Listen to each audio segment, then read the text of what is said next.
Bushfire Shire Council. I'd just like to start by acknowledging the traditional custodians of the land.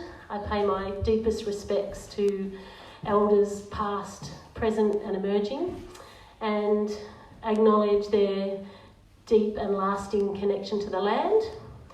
I've got quite a few people to come and share information and update you, and then there'll be lots of time for you to ask questions as well, has been the way that these meetings work.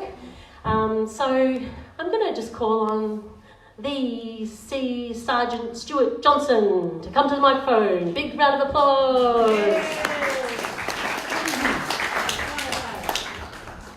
Probably have to make this go up a bit, don't I? Just thought I'd make you go first. Yeah, right. Hello, I'm back. So that says to me that everyone else is going. So the senior sergeants,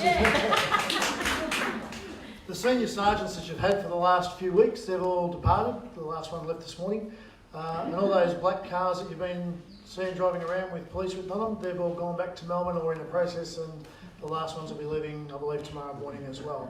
That tells us that we're back to normal. So who's feeling normal? Whatever normal is. So, The new kind of normal. it is a new normal, and we're going into the recovery phase. So that's going to become led by DHHS and in conjunction with the Shire. So they'll have more to say over the next period of time. If there's any questions in relation to roads, all I can tell you at this stage is it's situation normal. It's still a C-class road. If that changes, you'll be the second to know. Actually, you'll be the third to know. Matt will be the first. He'll tell me and I'll tell everyone else. So at this stage it's locals and those that require to come in for essential services, and for those that are coming in that aren't locals, they'll need a permit. The locals, still your driver's licence will get you through. Their plan is to have it open before the end of this week, I believe. So happy days. Any questions? Oh, you're letting him Someone's off lightly. sneaking a hand up out the back. Either that or they've got a BA problem. Which one is it? Just a question. Yeah. In regards to the road opening this week, as a property manager of holiday rentals, when do we allow rent or advise people to come back in to holiday? So once the roads are Class D, which is a full opening road, it's back to business as usual as far as roads are concerned. When they're open, we can't control who comes and goes. So if you've got a rental situation going on and people want to come and stay at your place, that's fine.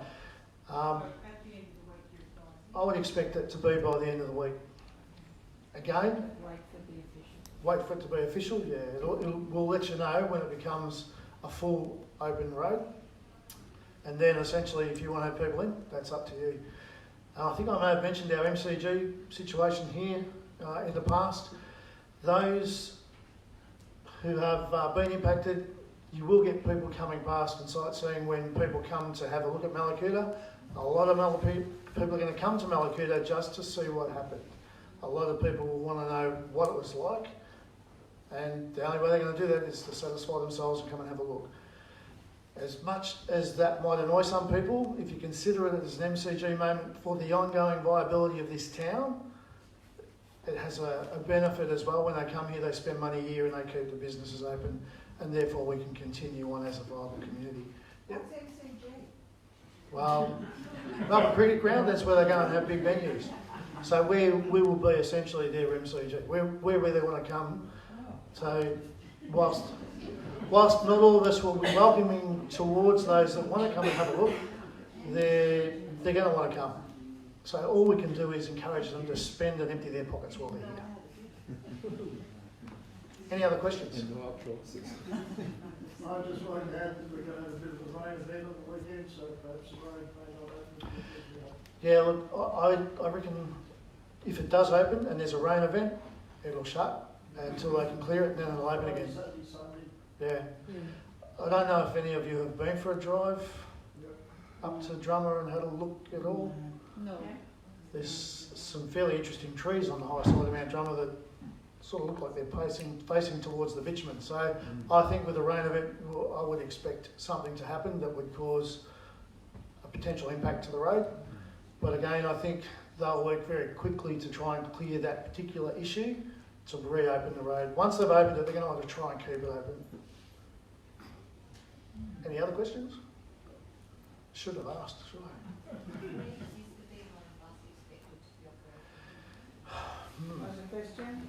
That'll be when the roads are open. So when it becomes a D-class road or a fully open road, you'll find that the V-line services should track back to their normal rostering. So up until then, they're not considered an essential service unless they were taking people out under an evacuation situation. But we can look for more information around that. Yeah, absolutely. Contact them and get some more information. So when we do get it open, I would expect to see V-line up and running. It'll be on their website anyway. I know you're talking about here in Melbourne. What about here in Sydney? They're talking about, well, New South Wales is a different kettle of fish. I was actually heading up that way the other day to Tilda and got stopped around about Bega. So we'll open the road. It will be a Class D open road from the border back to Melbourne and then into Genoa Road into Mallacoota. But once you get north of the border, if New South Wales need to block their roads for fire or recovery activities, they'll do that. So the best thing for that is New South Wales live traffic update on the website. Any more for any more? Back to Eva. Oh, lucky me. Stuart Johnson! Some people were just getting a bit offended if you guys forgot to clap, and I was starting to take it like really personally. So if you clap for one person, you've got to clap for everyone, okay? I was saying, don't worry, you were so riveting in what you had to say that they just couldn't clap. Matt, do you want to come up and say hello to these beautiful people and talk about Saturday or Sunday? Here he comes. Look, I knew he'd come up if I told him he had to. Am I putting you on the spot? Yay! So you even get a clap when you come up as well now. Might put me off though, so No, you're right. might be in trouble. Yeah. So, as you've already seen, ADF has actually moved out of Mallacoota. We've now gone back to Orbost, so I'm the last man standing, so I'll be around for the next few days. What that means to us really is business as usual, as Stu's already said. So, on Saturday or Sunday, we're just trying to figure out that in terms of coordination of a fair few people. We want to present a plaque from the ADF to the community in the district of Mallacoota, which consists of just basically a little service down at the Arts Centre at this stage, depending on weather, I suppose, may be an issue. And that'll just be from our boss, so basically the guy that's in charge of all the ADF assets for Victoria for this operation. And that'll just be a small presentation back to community along with emergency services and those that actually were part of this whole response to the community. And then we'll have a bit of a barbecue afterwards and so forth. So we'd like you all to attend if you're available and like to see you there and say thank you from us. Along with that, we're looking at bringing a small part of the Navy band down to play some music in a small sort of capacity, and they'll be back to you guys in terms of after that we'll have them playing in terms of some music for you guys. I think that's very happy. That's it. We'll go. Any questions? What time is this happening? So at this stage it'll be about 12:30. So we're just trying to work. We call it general wrangling. Trying to figure out who we can get and how they can get here in terms of make sure we coordinate. So it could be either Saturday or Sunday. So we're just trying to figure that one out. But it'll be 12:30. We've sort of nailed that one down at this stage. Any other questions for Matt? Thank you for an awesome job. Thank you.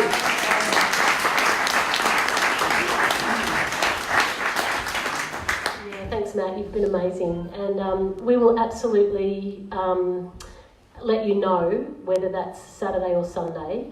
But just to let you know, definitely on Sunday there is going to be a barbecue at 1 o'clock at the Lions Park. And the youth band called Dang it, I didn't write it down. They're not called Dang It, I didn't write it down, sorry. But they're going to be playing some music. And then there's, at 2:30, there's a great cafe culture gypsy jazz band playing at the Mud Brick as well. So there's definitely something happening on Sunday. And either just prior to that, we'll receive this gift from the Defence Force, or it'll be a separate little special thing on Saturday. Watch this space, and we will keep you well informed. Because come to both.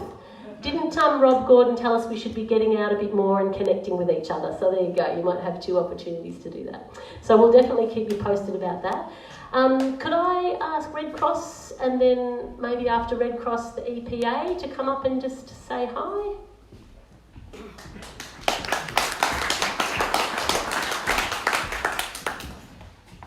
Hello everyone, I'm Karen from Red Cross. You've been handed these out today. I don't know if you've heard on the media that Red Cross has released more money today. They have got money for emergency grant, primary resident repair grant and injury grant. Now on there, if you've already put in for an emergency grant, you don't have to reapply for it. Red Cross will be in touch with you, and you will get the extra 10,000, so you don't reapply. So you have the number on there to do, and the phone number there for any queries. I must admit, I rang the phone number today and I thought I'll be on hold forever and a day, and it wasn't that bad at all. So, and they were very helpful. So please take those, and if you haven't got one, the Red Cross members in the hall will be able to give it to you. If you do have any questions, come and see us. We're about until Friday, and then I think another team's coming in. So come and see us personally, and we're only too happy to help you. Thank you.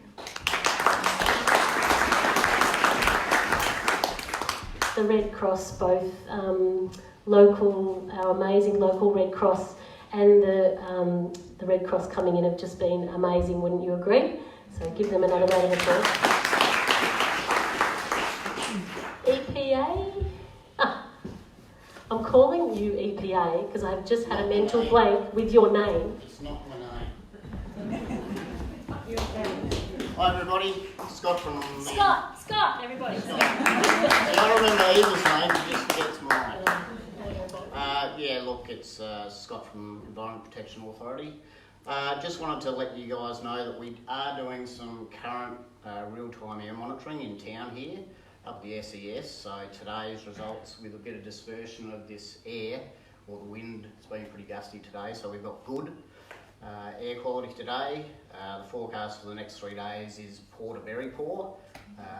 Now that's going to be a bit of a function of temperature increase, change of wind direction. So if you are sensitive to changes in air quality, particularly from a smoke perspective, certainly encourage you to try to stay indoors, minimise exertive sort of activities.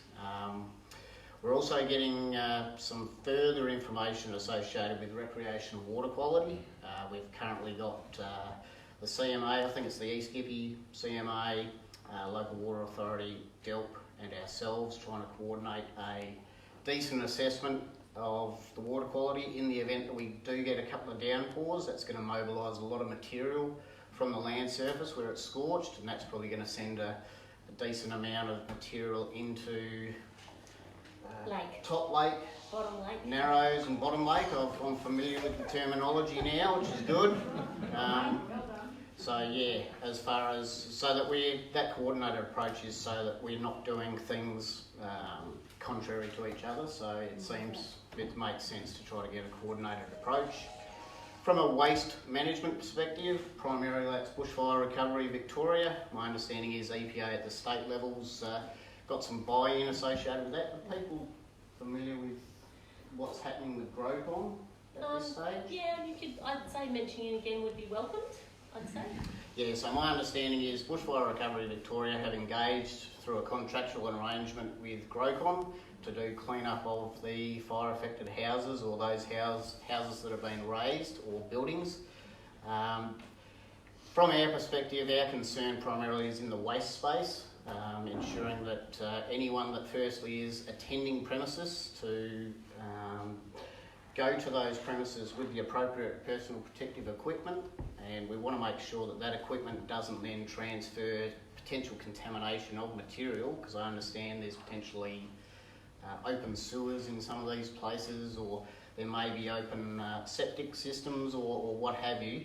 We don't want that contamination from the fire affected areas to come off the fire affected areas. So the management of that decontamination has got to be pretty important. So that's probably about it from me.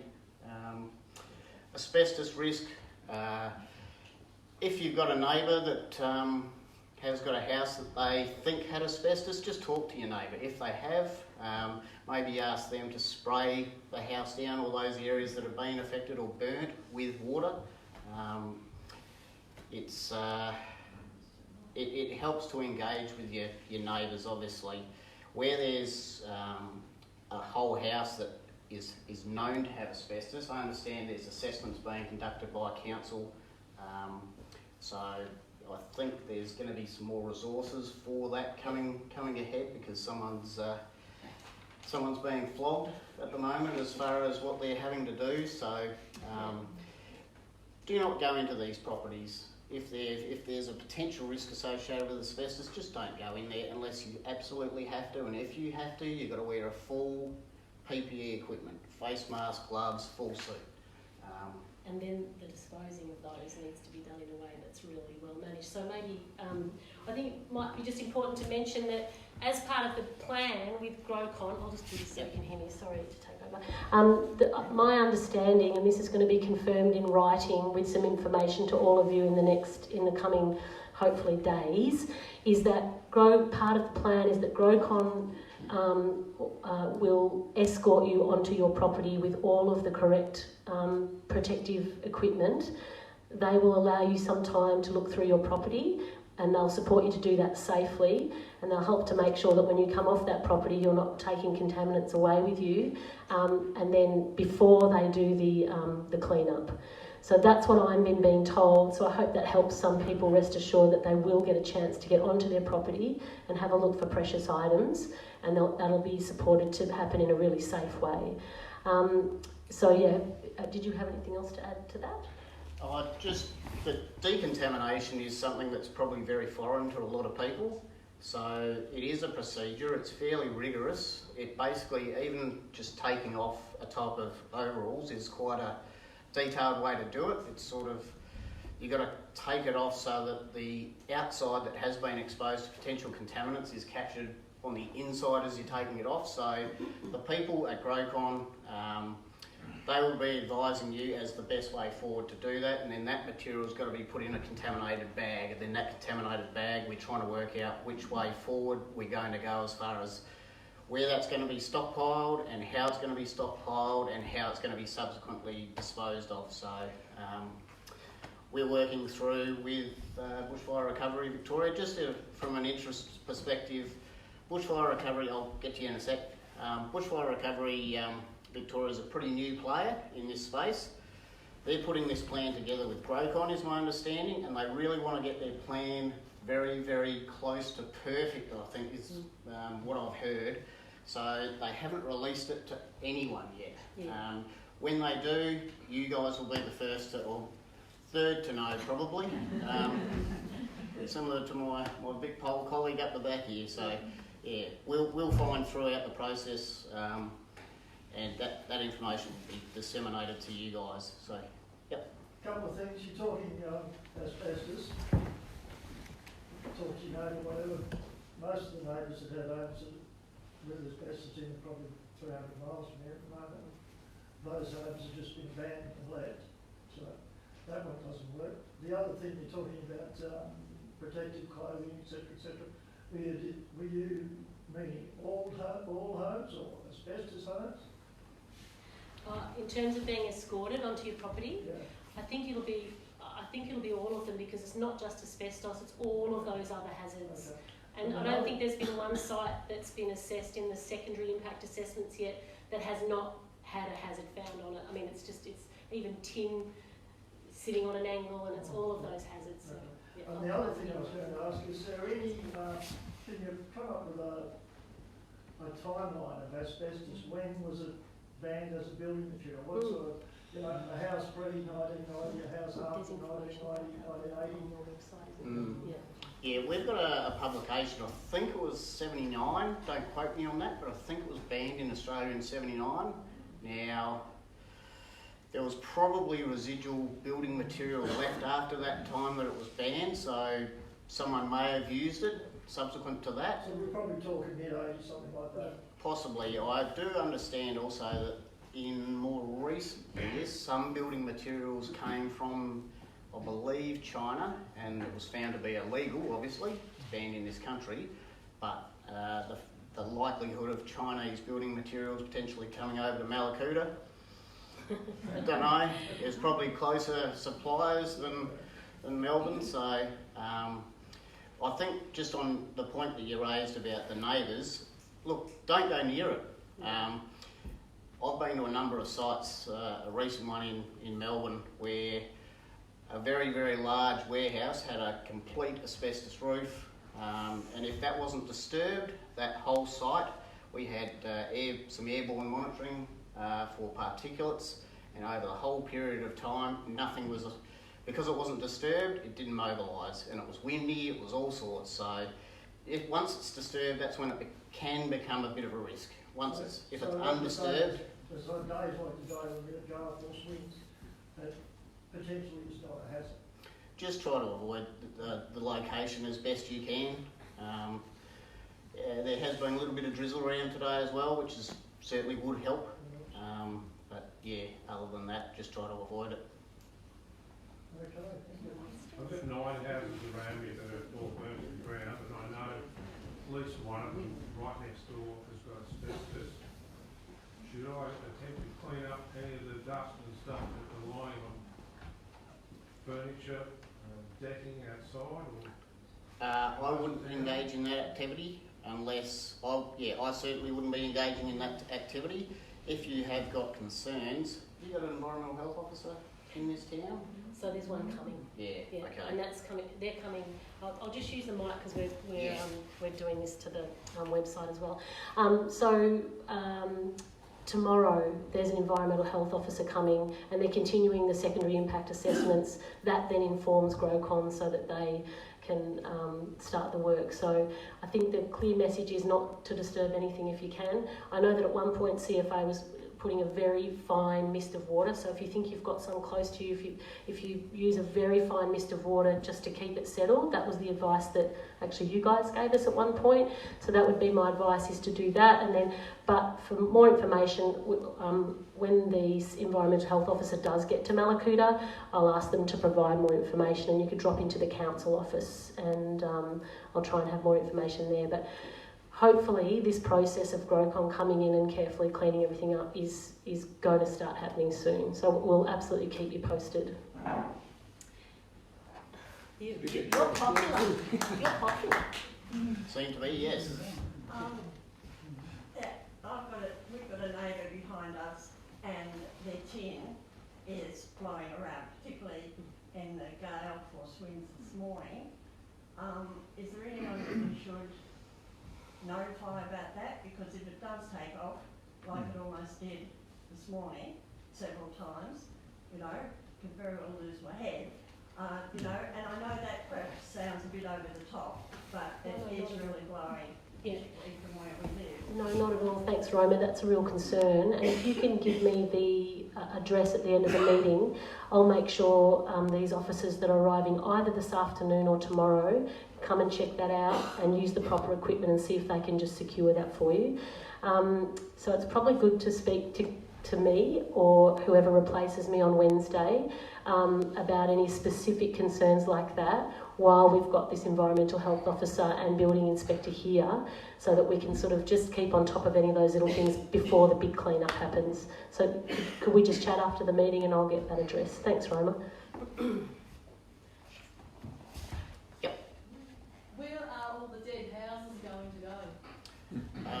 GrowCon, so fundamentally Bushfire Recovery Victoria is engaging GrowCon GrowCon's engaging, those two together are engaging with us at the State Control Centre. So our input is, okay, what are you doing? Tell us what you're doing, tell us how you're doing it.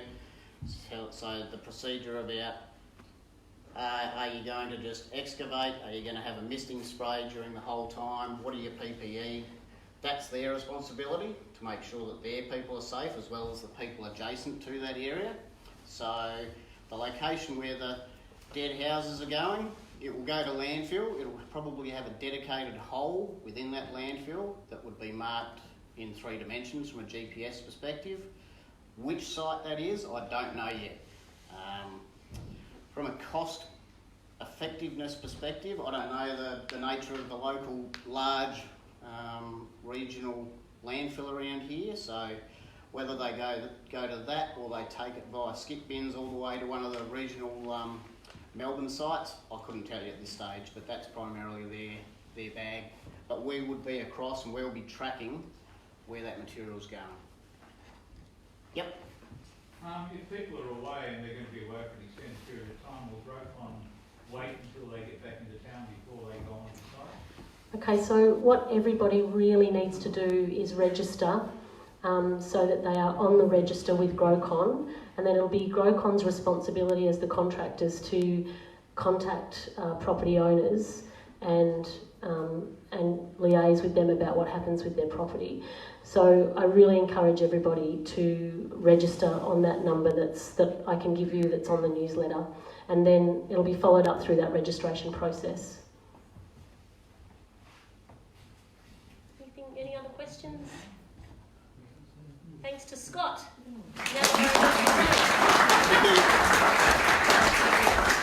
Scott only came in today, so I think I can be forgiven about that one. I won't forget again. Thanks, Scott. VCC, did you want to come and say hello, or are you right at the moment? No, thank you. Our wonderful VCC are still around, so please have a chat with them. I don't think a new team's coming in when they go out, but certainly they're very available, and they'll probably have a bit of a schedule where they come in regularly to Mallacoota to keep being available to talk with us and support us. So thank you to VCC for the work that you've been doing in the community. Could I just ask Sam and Dora from World Central Kitchen to come up, and they're just going to have a little chat with you about that project. Hi everybody.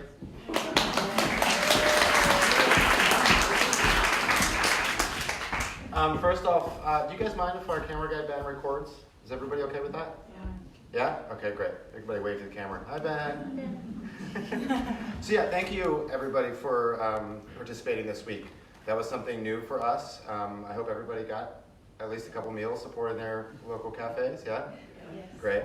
It was something new for us, and it was a big learning experience for us. It's something, I don't know if you guys follow on social media, but it's something that after the success here, we might end up doing in a lot more places around the world. We work all around the world. So thank you, beautiful community, to pilot this project in.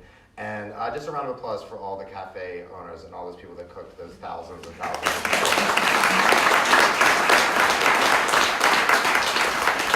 So I will say we are gonna look at how we can support Mallacoota in the future, and as if new needs arise and things like that. But for that project, that week was it. Now the road's starting to open back up, and hopefully you guys will get some more tourists in here. Hopefully they're nice tourists. But yeah, so just thank you. We appreciate the cafes, and if there are new needs that arise, we're here. We're going to be in Australia. Typically, when we start working in a country, we'll always work in that country. So yeah, thank you, and really a lovely, amazing community.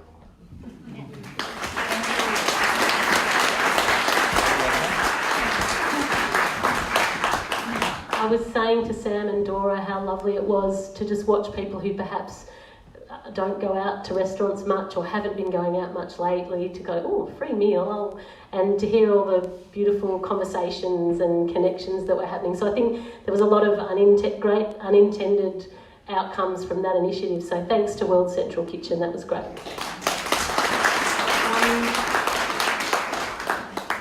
Mallacoota District Health and Support Service, have you got any particular updates for the community at the moment? just you're still providing all of your fantastic services from here? Yes, so we've got a new group of Department of Health. Come on up, Anne.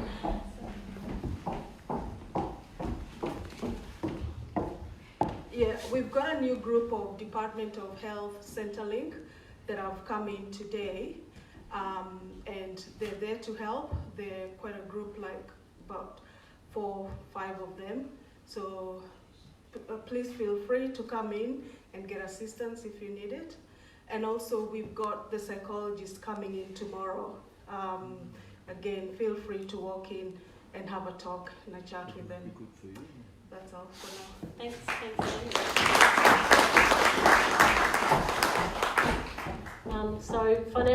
Lots of different kinds of financial assistance and through DHHS and through Centrelink. So yeah, please come up. I don't think DHHS, did you want to add anything to that? All good? Okay, great. Great to have you here. Thank you. Did you want to come up?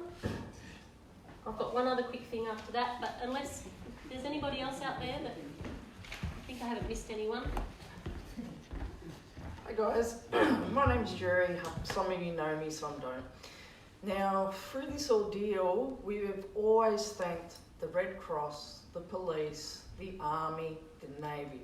What I want you to do now is turn to the person that's next to you to say thank you, because we survived. And we're a resilient bunch, so just give them a pat on the back, whatever. Thanks.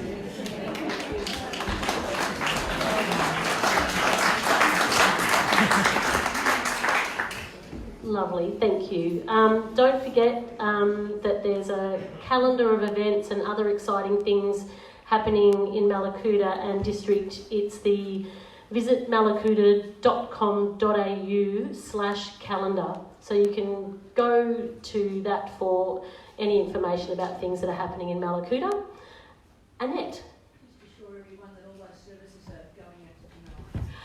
Thank you for that reminder, Annette. So there's a bushfire recovery service, a mobile service coming to Genoa on Friday in the morning, and then it's going to be here in Mallacoota in the afternoon. So it's got a whole bunch of services on it, and that's to complement the services that are already here, but in particular to reach out to Genoa and district. So there's flyers going around about that mobile recovery service as well, and that service is going to come and go. It's going to be travelling around the whole region and supporting the region with services and recovery. Did anybody else have anything else they wanted to contribute to or ask about? Yeah, Donnie? I was just wondering when we're going to be back on the grid. Oh, with power. There's not anybody from AusNet here at the moment, I don't believe. No, so my understanding is that is in the next few days. Stuart, do you have anything more, Stuart or Matt, do you have anything more specific about that? No, probably next 7 to 10 days, really. Oh, okay. There's a lot of stuff has to happen between now and then for that to Okay. happen, so it's not just what's happening in town, it's also the lines outside of Mallacoota, Genoa, and Yep. to get the network stuff. So Matt's just saying that there's work that's needing to be done further down the line that's impacting us being able to get on. So 7 to 10 days is the timing at the moment that SP AusNet is saying to us for being back onto mains power. Any other questions? When's our next meeting? Oh, that's the last thing that I need to do, Roma. Thank goodness you're all here to help me do my job in a semi-professional way. So Thursday is what I had thought, this week, Tuesday and Thursday, but I did want to sort of check in with you how regularly you feel you would like these meetings to continue for now. So if we have one on Thursday, is Monday okay after that? Yeah, Lynn? No, I just want to ask a question. Oh, okay. Does that sound like if we do Thursday and then Monday, can I just see some, or you want it more frequent than that? Yep, that's okay. Yeah. Oh, sorry, Lynn first. I just missed your question. I just wanted to ask a question. When will the people that want to rebuild, when will the Shire give us some information about what the Dale rating is? Yeah, Absolutely, thank you. That's such a good question. So there's a new team looking at that and really trying to set up a really good structure to really expedite that process for people. So that planning piece is happening, and as soon as I know anything, which I hope is going to be very soon, I was asking about this yesterday, I'll get some information to you. So great question, and it is, I promise you, it is being worked on, and trying to work up a system that for people who, particularly people who've lost their homes, to really expedite that process. So good question, and I'll keep you posted. Thanks. So will it be the same bell ratings, or is it going to be rejigged? I really am absolutely the wrong person to ask any of those questions. Sorry, but I will find out and get you more information. Yeah, it applies to people who've got existing homes for their insurance as well. So everyone's a little bit worried about it. That's right, yeah, absolutely. So that question was around the bell ratings, and it applies to people with existing homes as well. And they're really good questions, so please let me follow that up with you. And I think I've got another colleague coming in who to replace me on Wednesday who knows a lot more about this, but I will get more information and keep. So on Thursday, I promise to have you something around that, at least an update. Okay? Any other questions from anyone? Yep. Well, we as locals have any input on the clean-up around the town of the bush? Oh, around the broader clean-up around the bush? So expanding zones that won't conduct fire like it has. Yeah, so really good comment, and those questions were really asked at the Genoa area meetings as well, around forest management, around, clearing, and around long-term planning. And Trevor Owen from CFA, who was at that meeting, really made the point that given what's happened in Victoria and Australia, we really recognise that we absolutely have to do things differently, and they're the words from his mouth. So I don't know whether there's going to be a formal investigation or what process that takes, but there's definitely going to be a full review of all of those aspects of fire management. So fuel reduction, clearing close to communities, all of those elements around fire safety. Trevor is coming back to the community. He's coming back in about 2.5 weeks, and I've asked him to not only speak at Genoa but to come and speak here in Mallacoota as well. So I'm really hoping that he can give you an update on what's happening with that bigger picture, longer term planning. But I think my feeling is that there will be some consultation done. Because what happens out there is going to have a massive impact on what our bell ratings are like. Yeah, that's right. If we can push the undergrowth back, I'm happy, and I'm sure everyone else is happy to see a certain amount of large specimen trees left. But this ridiculous undergrowth, we've got right to our back doors. It's just crazy. The fact that we're not allowed to do anything. The land I live in, we've got 5 acres, and there's a vegetation overlay. We're not allowed to clear 20 metres below the house. Yeah, right. Yep. It was crazy. Thanks, Steve. I think you're making really good points there, and they were a bit raised out at Genoa as well, and I think it's something that I'll certainly speak to the team that are doing the bigger picture recovery and the bigger picture future planning. And I really encourage you to keep talking to us as well with your thoughts and ideas. No, it's great. I'm really interested myself to see what happens with that. There's obviously a massive review that's going to happen, and I really look forward to being able to try and keep sharing that information with the community. But as Stuart said at the meeting at Genoa, it's really important that our voices are heard, and so you keep talking to your political leaders and keep making sure that your voice is being heard that way. I think it's really important. Those overlays were replaced by the district Sunshine and Delp, so they're local. Yep. So yeah, that needs to go locally as well.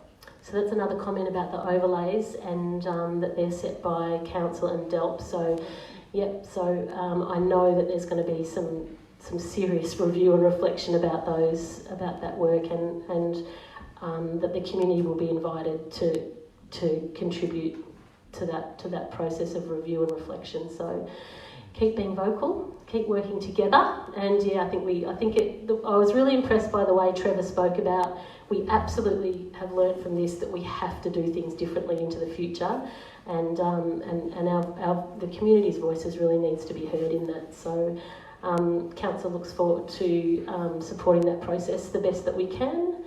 Any other questions? Little tiny one. A little baby one. Yeah. I noticed a fair few trees have been locked down off the road, and I'm afraid there might have been too much going on whilst we have that big effort of cleaning everything up. Should we be more careful what we cut down?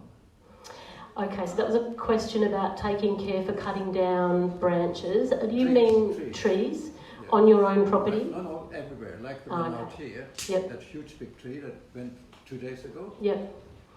And so you're asking, is that going to be cut down? Whether we should be more careful and not so gung-ho. With cutting down trees, whether we should be more careful and gung-ho. I would really love to speak to DELP about that.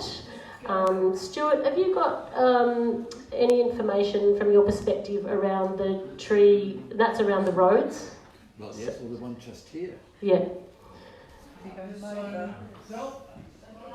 Yes, come on, you can't yell out from the back. Thanks, Stu.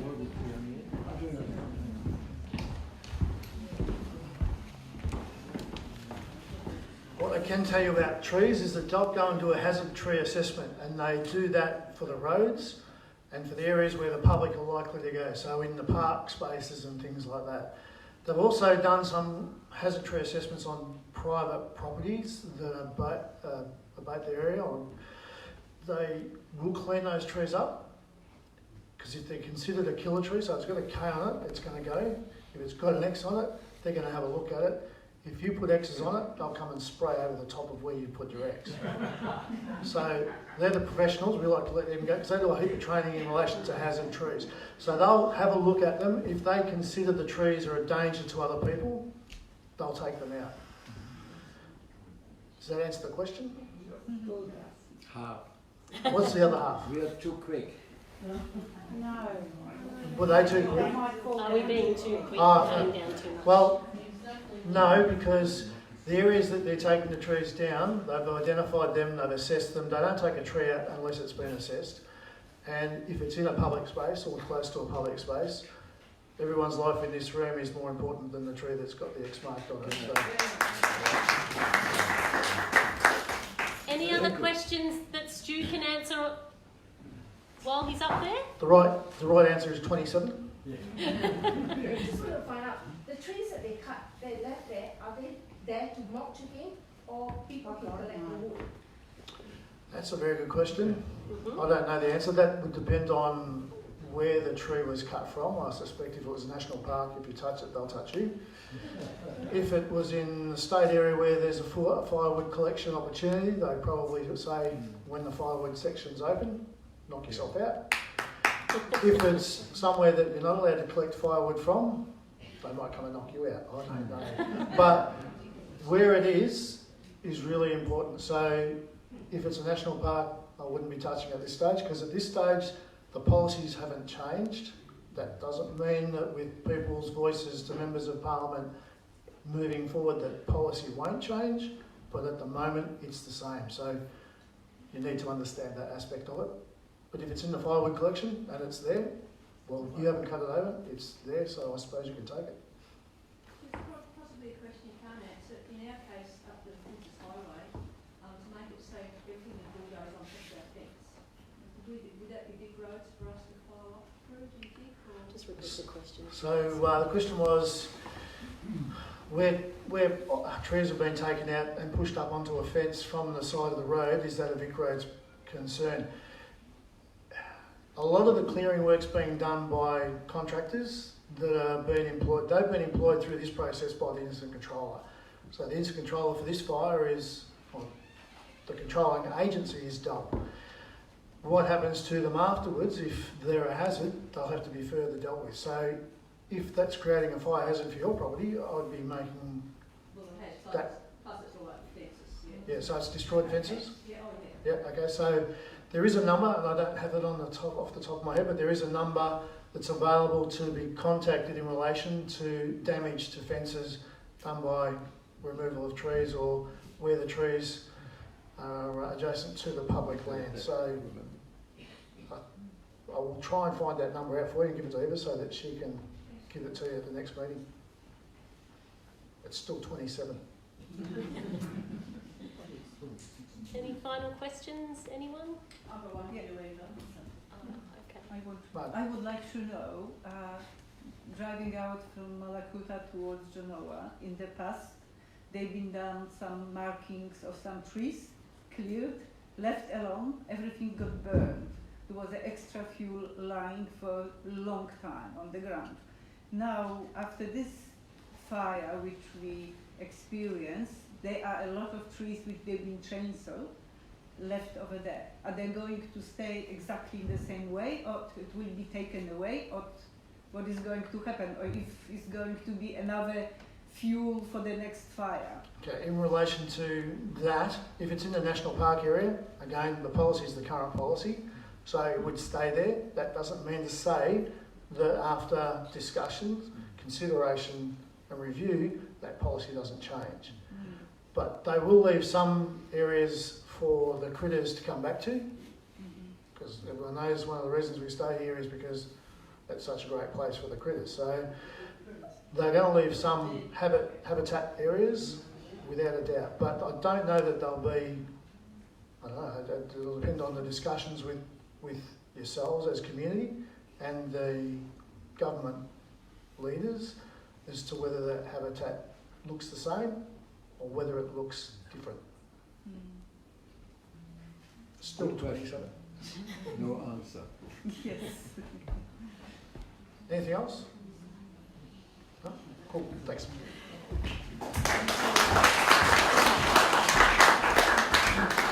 Okay, everybody, just to recap, there's another new... Oh, Lynn, you've got one more? I was just going to ask you about rates. Oh, yep. Rates are due, you know, we pay full rather than in instalments. So rates are due, I think, the 3rd of February. Yep. Yesterday, today maybe. If we no longer have a home, what happens back to our rates?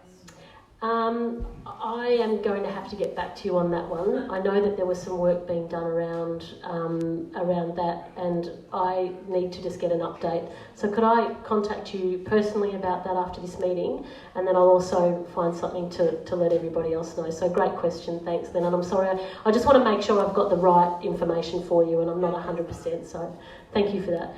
Okay, everybody, a quick recap that Saturday or Sunday, the ADF will be gifting us with this lovely log. The Sunday, there is these fantastic things happening from 1 o'clock at the Lions Park, and then a cafe culture series. There's a newsletter coming out, a new newsletter coming out today, and the next one of these meetings is on Thursday here at 4 o'clock. So again, thank you very much everybody for coming and your fabulous questions. We'll follow up on anything we couldn't answer. And in just reflecting Rob Gordon's beautiful words, I don't know if everybody had a chance to listen to him speak, but let's go forth and be kind to each other. See you on Thursday.